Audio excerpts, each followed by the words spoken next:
1 বছর কেন্দ্রীয় ছাত্র দলে এই কমিটি করার জন্য শীর্ষ নেতৃবৃন্দদেরকে আহ্বান করেছে কক্সবাজার জেলার। ওনাদের সাথে কথাবার্তা বলে ছাত্র দলের সাংগঠনিক অভিভাবক বাংলাদেশের যে প্রধানমন্ত্রী জনাব তারেক রহমানের সাথে পরামর্শ করে কক্সবাজার জেলা ছাত্র দল সহ সারা বাংলাদেশের যতগুলা জেলা আছে ওই জেলাদের কমিটি গঠিত হয়েছে। সেখানে সবগুলা পর্যালোচনা করে যাদেরকে ত্যাগী যোগ্য মনে করেছে, যাদের হাতে সংগঠন নিরাপদ মনে করেছে, যাদেরকে দিয়ে সংগঠন এগিয়ে যাবে মনে করেছে, তাদেরকে দিয়েই পরিশ্রমী ছাত্র দল নেতাদেরকে দিয়েই কমিটি গঠিত হয়েছে। তাদের জন্য বার্তা কি হবে? আপনি কি তাদেরকে সাথে চান কিনা? অবশ্যই কক্সবাজার সম্প্রীতির শহর। আমরা ছোট থেকে সম্প্রীতির ভালোবাসার বন্ধনে বেড়ে উঠেছি। তো আমরা চাই ছাত্র দলের যত নেতা কর্মী তৃণমূল থেকে শুরু করে ত্যাগী বঞ্চিত পদবঞ্চিত যারাই আছে সবাইকে সাথে নিয়ে সকল ভেদাভেদ ভুলে গিয়ে কাঁধে কাঁধ মিলিয়ে আমরা এগিয়ে যাব। যেখানে যেই সমস্যা সবার সাথে পরামর্শ করে কক্সবাজারের যেই অভিভাবক মাননীয় স্বরাষ্ট্রমন্ত্রী জনাব সালাউদ্দিন আহমেদ ওনার সাথে পরামর্শ করে কক্সবাজার জেলার যারা দায়িত্বশীল সিনিয়র নেতৃবৃন্দ আছে সবার সাথে পরামর্শ করে আমরা ছাত্রদলকে আধুনিকায়ন করে ক্যাম্পাস ভিত্তিক ছাত্রদল প্রতিষ্ঠিত করার জন্য আমরা এগিয়ে যাব। জেলা ছাত্র দল কমিটির পক্ষ থেকে শুভেচ্ছা জানাচ্ছি এবং আমি ধন্যবাদ জানাচ্ছি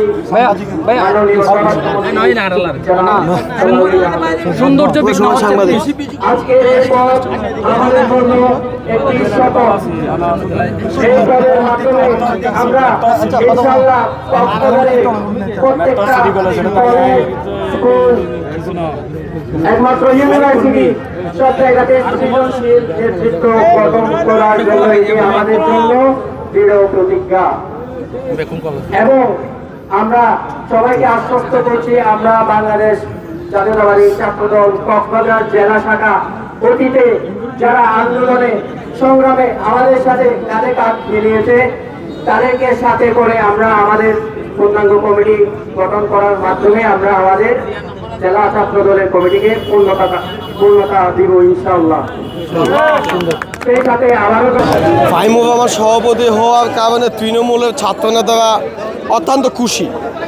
ফাহিমুর রহমানের কাছে তৃণমূলের চাওয়া থাকবে যে দুঃসময়ে ছাত্র নেতাদেরকে নিয়ে যাতে ওয়ার্ড পৌরসভা কলেজ এই কমিটিগুলো যাতে দুঃসময়ে ছাত্র নেতারা যাতে স্থান পায়। ধন্যবাদ আপনাদেরকে। কক্সবাজার জেলা ছাত্র দলের নব কমিটিতে ফাহিমুর রহমান সভাপতি হয় আমরা কক্সবাজারের বিভিন্ন ইউনিটের তৃণমূলের নেতাকর্মীরা খুবই আনন্দিত, কেননা আমরা বিগত সময়গুলোতে দেখেছি ফাহিমুর রহমান ভাই খুবই কষ্টসাধ্য করে আমাদেরকে তিনি আগলে রেখে রাজনীতি করে গিয়েছেন। যারা ওনার সাথে থাকা সত্ত্বেও অনেক ভাইয়েরা কমিটিতে স্থান পায়নি, আজকে উনি নিজে কক্সবাজার জেলা ছাত্র দলের কমিটিতে উনি সভাপতি হিসেবে স্থান পাওয়ায় আমরা খুবই আনন্দিত। আমি মাতামুহুরী উপজেলা ছাত্রদলের শাখার সার্বিল ইউনিয়ন থেকে বলতেছি, সদস্য সচিব আমি। আমরা কক্সবাজার জেলার ছাত্রদলের সভাপতি ফাহিমুর রহমান ভাই এবং সাধারণ সম্পাদক সাইদ আনোয়ার ভাই কমিটিতে আসাতে খুবই আনন্দিত। উনি বলছেন ত্যাগী নেতাকর্মীরা যে স্থানগুলো পায় নাই, আমরা আশ্বাস দিয়েছি পূর্ণাঙ্গ কমিটিতে তাদেরকে রেখে আমরা একসাথে কাঁধে কাঁধ মিলিয়ে কাজ করব বলে উনি প্রত্যাশা দিয়েছে। এই জন্য আমরা খুবই আনন্দিত এবং প্রত্যাশা। আলহামদুলিল্লাহ অনুভূতিটা অনেক ভালো, আপনারা তো দেখতে পাচ্ছেন। এবং ফাহিম ভাই সভাপতি হওয়ার কারণে বিভিন্ন কলেজ কমিটি তারপর বিভিন্ন জেলার সবাই ফাহিম ভাইকে বরণ করে নিয়েছে খুশির সাথে। আলহামদুলিল্লাহ ভালো লাগতেছে।